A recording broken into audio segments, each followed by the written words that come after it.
Driver. Entry. Set.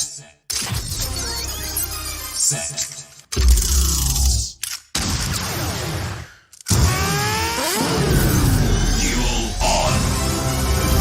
Get ready for boost and mayhem. Ready, fight. Hello everyone, this is Kamen Rider H here, bringing you some Kamen Rider Geats Episode 4 review. And I actually really like this episode today. It was kind of interesting. So today's episode really focused on Nago and more Nago, which is not bad. I actually do like Kamen Rider Nago because it's another female character that I feel like they're doing very well in Reiwa era. Yeah. They were like Valkyrie was okay. Sabala is my favorite, but obviously people don't like her because she came out strong and then became a very relying heavy character. And obviously Sakurai was my favorite, but Nago was really one of those characters I actually like, and this episode was pretty interesting. We found out why she always leaves home. She has a very obviously she got kidnapped a lot as a kid, so her mom is very like protective of her, and she got slapped pretty hard by her mom.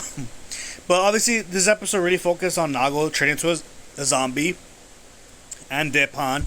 They both were, and honestly, like, she was at the point where she wanted to give up. Obviously Kamen Rider Taiko and Geats really are the focus of this show in a way, because they pretty much want to save her. Well, Taiko more. Geats pretty much feels like he wanted to use her for points if she does become a zombie, which is pretty interesting, obviously. And then we find out that Buffa got the Magnum form because he made a deal with Dapan that if you let him go, he's gonna turn into a zombie. He'll let him keep Magnum form, which is interesting. And we find out that later on that Nago comes in. May I say, she comes in with this great transformation where she comes down, and the animation that comes down, the helmet comes up. Honestly, that is the most cleanest transformation I've seen of any Kamen Rider, where they legit flip in transformation all the way down. That is clean, and I like it. I like it that she came down like that. So they find out that in order for her to not be a zombie, you have to clear that mission before you become completely affected. So she uses the boost mode that pretty much Tycoon gave her to her, and we find out why. And we do find out what's her desired grand wish, and is to find true love. So I don't know, maybe they might have Nago and Tycoon, maybe? It'll be interesting, or maybe Nago Geats, who knows? The way it plays out, they're the main three to really focus on.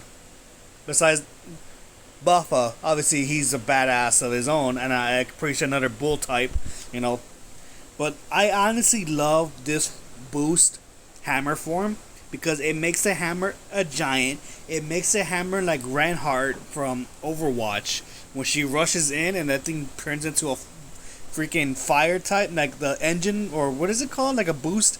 And she smacks him. Oh my god, that's a badass finisher. I'm not gonna lie. If you play Overwatch, you know what I mean when it comes to the hammer. And it felt like that.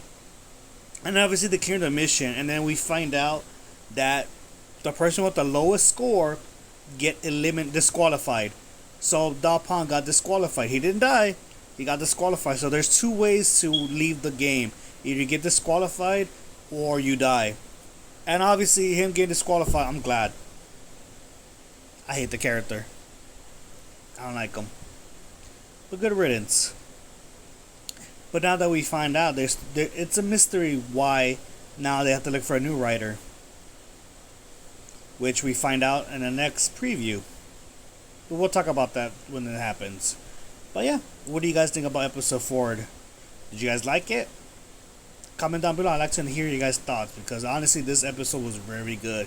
I actually liked it. I mean, obviously Kamen Rider Geats I already like as it is. It's a very good series so far. But I want to see how this thing plays out. But yeah, this is Kamen Rider Geats, same piece.